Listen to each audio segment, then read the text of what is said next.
पैसे हमारे जन्म होने से लेकर हमारे मरने तक टैक्स पे टैक्स सरकार हमसे वसूलती है। बच्चे के पैदा होने से पहले, उसकी आंखें खुलने से पहले जो उसको वैक्सीन लगती है उस पर 5% जीएसटी लगता है। जिस अस्पताल में बच्चा पैदा होता है उस हॉस्पिटल के कमरे के चार्जेस पर अगर 5,000 रुपए से ज्यादा का कमरा हो तो 5% जीएसटी लगता है। बचपन में बेबी फूड जो खरीदा जाता है उस पर 12 से 18% जीएसटी, डायपर जो खरीदा जाता है उस पर 12% जीएसटी, बेबी स्ट्रोलर पे 5 से 12% जीएसटी, और जो खिलौने बच्चे को दिए जाते हैं उन खिलौनों पर भी 12% जीएसटी लिया जाता है। तो स्कूल जाने पर यूनिफॉर्म से लेकर जूतों, स्कूल बैग, लंच बॉक्स सब पर जीएसटी लगता है। 12% जीएसटी नोटबुक पर लगता है, 18% जीएसटी स्टेशनरी आइटम पर लगता है। और उसके बाद अगर कोई एक्स्ट्रा करिकुलर एक्टिविटी बच्चे को करनी हो, कोई म्यूजिक क्लास करनी हो या फिर कोई स्पोर्ट्स कोचिंग की क्लास वो ले ले, उस पर भी 18% जीएसटी देना पड़ता है। प्राइवेट ट्यूशन ले तो उस पर भी जीएसटी, और पहली साइकिल जो बच्चा खरीदता है उस पर भी 12% जीएसटी देना पड़ता है। इस दौर में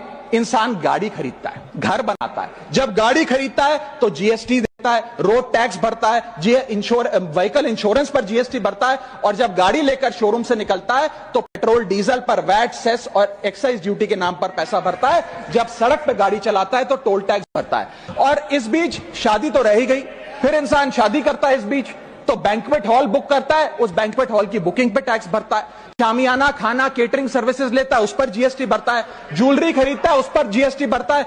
कपड़ा, शेरवानी सिलवाता है, कुर्ता पजामा, सूट पैंट, उस पर जीएसटी भरता है। यहां तक कि वेडिंग इनविटेशन से लेकर ब्राइडल मेकअप से लेकर हनीमून के ट्रैवल तक हर चीज पर सरकार आपसे जीएसटी वसूलती है। जब कोई इंसान मरता है तो उसके अंतिम संस्कार में देसी घी, चंदन, वुड, नारियल, इत्र जैसा सामान इस्तेमाल होता है, उस पर भी जीएसटी लगता है। और जब उसके मरने के उपरांत अखबार में ऑबिचरी की इश्तेहार छपाया जाता है, उस पब्लिकेशन ऑफ ऑबिचरी न्यूज़पेपर पर भी 5% सरकार जीएसटी लेती है। और मरने के बाद जब प्रॉपर्टी उसके बच्चों को या परिवार वालों को दी जाती है, उस म्यूटेशन पर भी सरकार आपसे ड्यूटी सेस लेती है।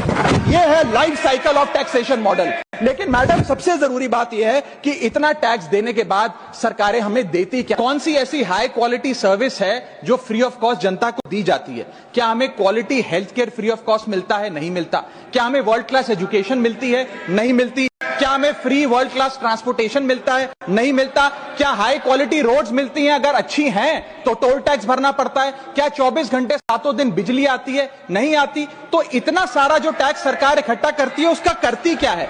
इसीलिए मैं कहना चाहता हूं दैट वी इन इंडिया पे